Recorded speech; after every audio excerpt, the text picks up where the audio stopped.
Bonjour, je suis ravi de vous retrouver pour parler une fois n'est pas coutume d'immobilier. Et pour cette première numéro des 3 minutes pour agir sur les marchés immobiliers, je reçois aujourd'hui Marc-Olivier Penin, directeur général de La Française REM. Bonjour Marc-Olivier. Bonjour Alain-Pierre. Alors Marc-Olivier, je l'évoquais en préambule, on va parler avec vous d'immobilier. L'année 2017 a été marquée en France par une embellie d'un point de vue économique. Est-ce que cela a eu un impact sur les marchés immobiliers?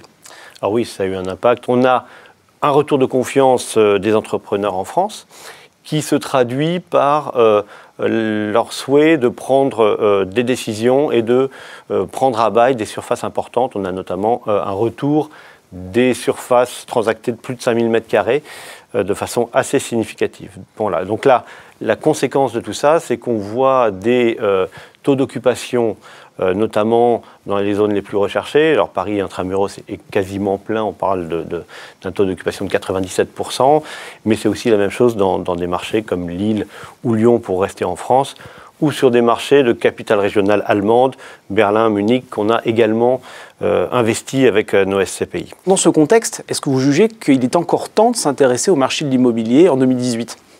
Alors, tous les spécialistes, effectivement, anticipent une remontée des taux. Donc cette remontée des taux, il faut clairement s'y préparer. À la française, notre conviction, c'est que les taux vont remonter. Alors on voit plutôt les taux remonter en 2019, peut-être fin 2018, et en tout cas que cette remontée sera progressive et relativement limitée. Les explications autour de cette remontée progressive et limitée, il y en a plusieurs. D'abord, la prime de risque, là je suis un petit peu technique, mais grosso modo, ce que distribue l'immobilier par rapport aux autres placements et aux taux sans risque, elle est le double de sa moyenne long terme. Et donc, le début de la remontée des taux serait vraisemblablement à un prix équilibré par cette prime qui est très importante aujourd'hui. Le deuxième soutien, et c'est sûrement le plus important, c'est qu'on en est au début du cycle de la reprise des loyers en France. C'est même un élément d'écart, enfin plutôt en faveur du marché français par rapport aux autres places européennes. Qu'est-ce que ça veut dire? Ça veut dire que si les taux se détendent, ça va plutôt jouer négativement sur le prix. L'augmentation des loyers va pouvoir compenser en partie ces remontées des taux. C'est-à-dire qu'on applique un taux à un loyer. Si le loyer s'apprécie, ça soutiendra les valeurs.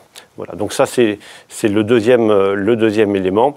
Et le troisième, et on l'a déjà anticipé, c'est effectivement d'élargir les politiques d'investissement en allant s'exposer sur d'autres marchés. Alors je parle de marché géographique, c'est quelque chose qu'on a fait notamment avec l'Allemagne depuis quelques années, mais aussi de s'exposer à des classes d'actifs qui sont indépendants de ces problématiques de taux. Je pense par exemple aux résidences seniors, qui obéissent principalement à des logiques de long terme, qui n'ont pas de prise directe avec ces remontées de taux. Donc oui, il y a encore de quoi faire sur le sujet. Alors maintenant, en conclusion, la dernière question, Marc-Olivier, comment est-ce que vous faites au quotidien pour continuer d'investir dans le contexte général que vous venez de décrire? Voilà, donc outre cette diversification géographique et sectorielle qui est un premier élément, effectivement, il faut s'adapter à ces évolutions de marché. Je vais prendre quelques exemples sur, par exemple, ce qu'on peut faire en région. On va préférer aujourd'hui s'intéresser aux capitales régionales plutôt qu'aux autres villes de région. Pourquoi? C'est qu'on a ce phénomène de métropolisation, c'est-à-dire de concentration des entreprises dans des centres régionaux, qui va être plus à même pour nous, c'est notre analyse, de défendre les valeurs locatives aujourd'hui et dans le futur. Autre exemple, et c'est un sujet qui occupe beaucoup nos équipes en ce moment, vous avez des projets comme le Grand Paris qui vont générer de nouvelles zones ou renforcer certaines zones autour de Paris et qui vont créer de véritables opportunités. Et puis, un dernier exemple, on parlait effectivement de reprise des loyers. Cette reprise des loyers, elle peut être travaillée un petit peu différemment que ce qu'on faisait dans le passé. Si on anticipe que les loyers peuvent remonter, il est peut-être intéressant de s'intéresser à des actifs qui vont être multilocataires, avec des baux un peu plus courts, et qu'on identifie avec un peu de travail d'asset management, capable de capter des progressions de loyer. Voilà 3 exemples pour souligner qu'effectivement, il y a plein d'idées pour investir dans le marché d'aujourd'hui. Merci Marc-Olivier. Merci. Perspective encore attrayante sur l'immobilier en 2018, c'est ce qu'il fallait retenir de ces 3 minutes pour agir sur les marchés immobiliers. Merci de votre attention et à très bientôt pour de nouveaux rendez-vous.